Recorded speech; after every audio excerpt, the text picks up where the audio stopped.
रजनीकांत को साउथ में थलैवा क्यों कहा जाता है, एक इंसिडेंट से समझिए।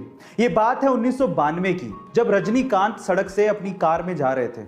अचानक से ट्रैफिक वाले ने वहां पर उनकी कार को रोक दिया और रजनीकांत को कहा कि आपको यहीं ट्रैफिक में ही इंतजार करना पड़ेगा, आधे घंटे में सीएम की गाड़ी आ रही है।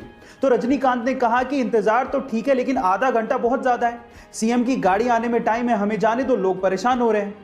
लेकिन ट्रैफिक पुलिस वाला नहीं माना, उसने कहा कि नहीं, आपको इंतजार करना पड़ेगा। तो इस बात पे रजनीकांत बाहर निकले और पास की दुकान पर जाके खड़े हो गए। उनको देख के वहां पर भीड़ जमा हो गई। अब ये तो और ज्यादा प्रॉब्लम वाली बात हो गई, कंट्रोल करना और भारी पड़ गया। तो इस बात पे ट्रैफिक पुलिस वाला रजनीकांत के पास गया और उन्हें कहा कि प्लीज आप यहां से जाइए। तब रजनीकांत ने कहा कि यही तो मैं कह रहा था कि मुझे जाने दो भाई, इंतजार करना तो ठीक है, लेकिन आधा घंटा बहुत ज्यादा है। गर्मियों में रूम्स को ठंडा रखने के लिए एसी का इस्तेमाल सबसे ज्यादा किया जाता है और उसी वजह से ग्लोबल वार्मिंग की समस्या बढ़ते जा रही है। अब इस चीज का इलाज निकाला है हमारे साइंटिस्ट लोगों ने। उन्होंने एक अल्ट्रा वाइट पेंट बनाया है। इस अल्ट्रा वाइट पेंट को अगर बिल्डिंग या मकानों पे किया जाए तो उससे 98.1% तक सनलाइट रिफ्लेक्ट हो जाती है।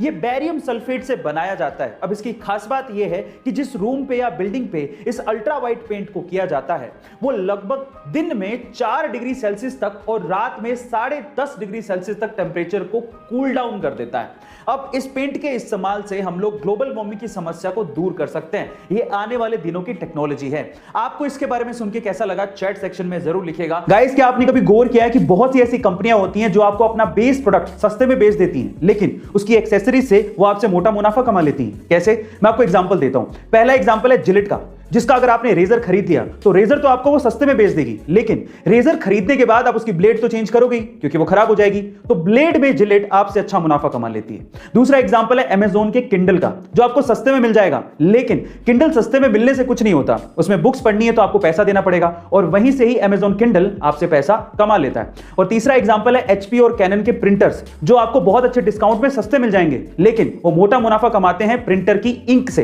क्योंकि आपको प्रिंटर में रिफिल करने के लिए इंक तो चाहिए, तो वहां से वो आपसे अच्छा मुनाफा कमा लेती हैं। गाइस, यही होती है कला, मुनाफा कमाने की या पैसा कमाने की। गाइस, आपको ये जानकारी कैसी लगी कमेंट सेक्शन में जरूर लिखिएगा। और महंगाई पर चर्चा हम लोग बार बार करते हैं और हर बार हमें सुनने को मिलता है कि समय के साथ साथ हर चीज महंगे होते चली जा रही है।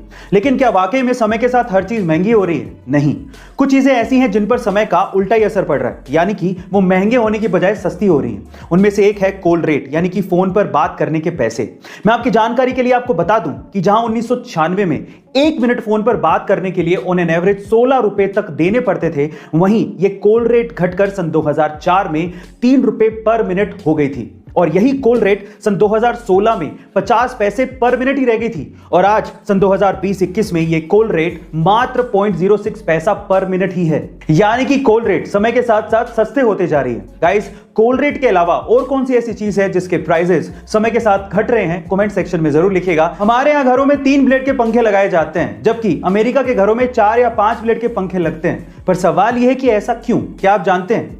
ये कोई डिजाइन की वजह से नहीं है, इसके पीछे भी एक पर्पस है। वो क्या है, मैं आपको बताता हूं। एक्चुअली अमेरिका के घरों में कमरे थोड़े बड़े होते हैं और वहां पर एसी भी लगे होते हैं। इसीलिए एसी की हवा को रूम में चारों तरफ फैलाने के लिए भारी 4 या 5 ब्लेड के पंखे लगते हैं, जो कि धीमे चलते हुए इस काम को आसानी से कर देते हैं। लेकिन इंडिया में ज्यादातर लोग एसी अफोर्ड नहीं कर सकते और यहां पर कमरे भी छोटे होते हैं। इसी वजह से ज्यादा हवा फेंकने वाले हल्के पंखे चाहिए, इसीलिए यहां पर 3 ब्लेड के पंखे इस्तेमाल किए जाते हैं। गाइस, क्या आपको इसके पहले तक इंफॉर्मेशन पता थी? और अगर नहीं पता थी तो कमेंट सेक्शन में जरूर लिख। ऑक्सीजन का सिलेंडर और एम्बुलेंस शहरों में ही नहीं मिल पा रहे तो गांव तो दूर की बात है। ऐसे में अगर गांव में कोई कोविड पॉजिटिव केस आ गया तो उसकी जान कैसे बचाई जाए, ये करके दिखाया जोधपुर के तापू गांव के एक बेटे ने, जिसकी मां कोविड पॉजिटिव थी। अब गांव में तो ये फैसिलिटी है नहीं, तो गांव से अपनी मां को जोधपुर लेके जाना था, लेकिन एम्बुलेंस अवेलेबल नहीं थी। अब उसने बजाय हिम्मत हारने के अपना दिमाग लगाया और जुगाड़ ऐसा किया कि उसने अपनी पहले पिकअप उठाई और अपने जानने वाले के यहां से ऑक्सीजन जनरेटर मशीन उठाई। अब वो मशीन तो चलती थी बिजली से, इसलिए उस बंदे ने एक जनरेटर किराए पे लिया और अपनी पिकअप के पीछे बांध लिया और उसी जनरेटर के थ्रू ऑक्सीजन जनरेटर मशीन को चलाए रखा पूरे रास्ते और अपनी मां को गांव से जोधपुर के बढ़िया अस्पताल तक पहुंचाया और अपनी मां की जान बचाई। गाइस, आपको ये घटना के बारे में सुन के कैसा लगा, चैट सेक्शन में जरूर लिखिएगा। और ऐसी अमेजिंग वीडियोस के लिए YouTube पे हमारे चैनल को सब्सक्राइब कर लीजिएगा और अगर आप इंस्टाग्राम पे देख रहे हैं तो मुझे फॉलो करना मत भूलिएगा। मिलते हैं अगली वीडियो में।